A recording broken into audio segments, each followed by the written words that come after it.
unlike the previous 7 speakers, this is going to be, 5 minutes of hardball politics.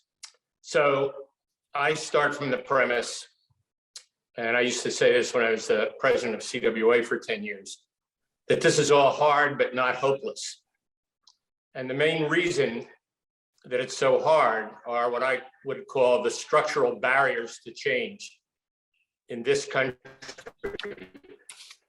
And they're far greater in this country than any other democracy. Originally called separation of powers, there now are, a tortured process. And we saw it in action last week. We're going to hear from Senator Markey later, I think in a recorded presentation, but nonetheless a champion in the Senate. But the Senate rules alone show us what the barriers to change look like, even when on a subject like voting rights, we're talking about something that overwhelmingly the majority of this country, not just the Democrats, believe in. And so, as you heard, when I left CWA, I then threw in as a senior advisor to Bernie as a volunteer. All my work is now volunteer for the last 6 years. But I did that on the basis that the groups that we would develop in the campaign, and one of the workshop groups is on Our Revolution chapters. My good friend Rand Wilson in Somerville, Massachusetts, is participating in that one. But I said to Bernie, I'll volunteer at that level as long as we agree that this is about movement building, not just about a great candidate for president of the United States. And at that time, somewhat humorously now, I might say, he puts his hand on my arm and he says, Larry, I know I'm not going to be president. I'm doing this for movement building. And I would say about 2 weeks later, he changed his mind, thankfully, as he saw the crowds around the country. Getting feedback here for some reason.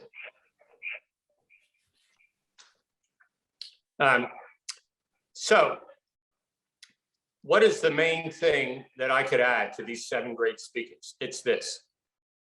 As important as lobbying and movement building is around issues, and that's my entire lifetime since I was a teenager in Philadelphia, on the war in Vietnam and on fighting racism with the worst possible mayor, Frank Rizzo, you could imagine. My belief was always that we build a mass movement around issues and we win. When we organize, we win. In the last 10 or 15 years, I came to see that the bias we have that prevents multiple political parties, we're not going to get into it in detail here, means that we must throw massive energy, far more than any of us have done, into Democratic primaries. Because it turns out that if the House of Representatives most resembles, compared to the Senate, a democracy, that in that House of Representatives, with about 220 Democrats at this moment, the overwhelming majority, the only election they have is in a potential primary. They don't have a general election. The same goes for the Republicans. And so right now, the next 8 or 9 months, ending in August, actually ends the period, beginning with Texas, where great news there, we can elect 3 new Democratic candidates who are likely to win, who will be champions on this issue and all the other things that several speakers talked about in terms of the broad coalition that we need. But most of us focus so much on policy and issues, as we need that mass movement. We under-resource changing the Democratic Party. And again, in Massachusetts, there's a big effort to do this. And as importantly, candidates in Democratic primaries, where we can change the outcome at that moment and not after. And so Jonathan asked me really to speak on the Congressional Progressive Caucus. That's why I come to the Congressional Progressive Caucus, because that's about 95 Democrats right now. And I would honestly tell you 60 of them are hardcore and 35 are in there partially because they don't want an opponent in their own primary from the left. But if we actually had, imagine this, 100 in there, which we can get to, that were hardcore, this is one of the central issues. Freeze and cut military spending, end the new round of nuclear weapons, end funding the Saudi war in Yemen. These are the tests that we're having. Right now, in this House of Representatives, we will have those tests again in the weeks ahead, including Yemen.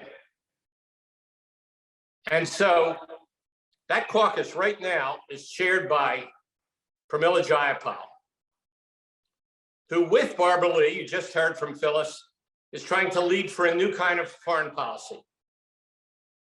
And when Jayapal took over as chair, and she, for me, is a true champion of everything most of us believe in, she said, we're going to change this caucus.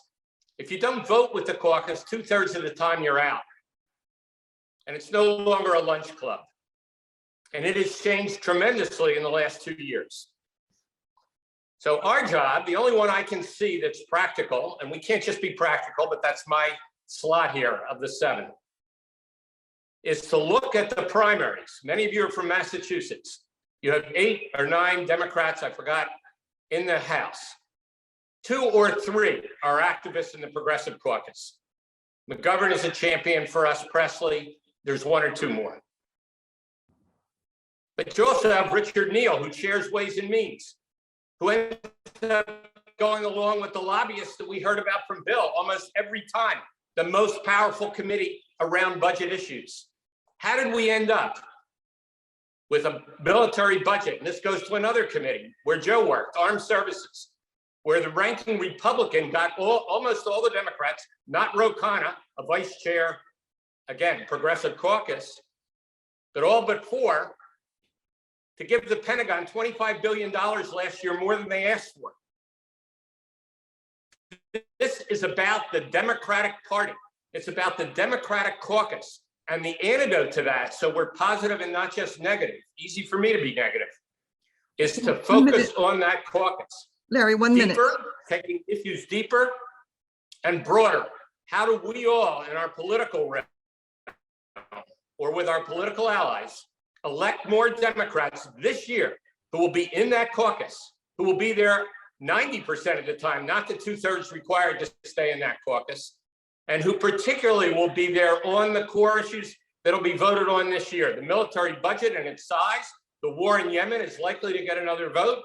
Hopefully, as Joe said, a vote in armed services, and on the floor on ending the new round of nuclear weapons. So there's 2 workshops which follow this plenary. And one I already said is building our revolution chapters. The other is building that Progressive Caucus, again, broader, more of them, and deeper, that it means more to be in it. Thank you.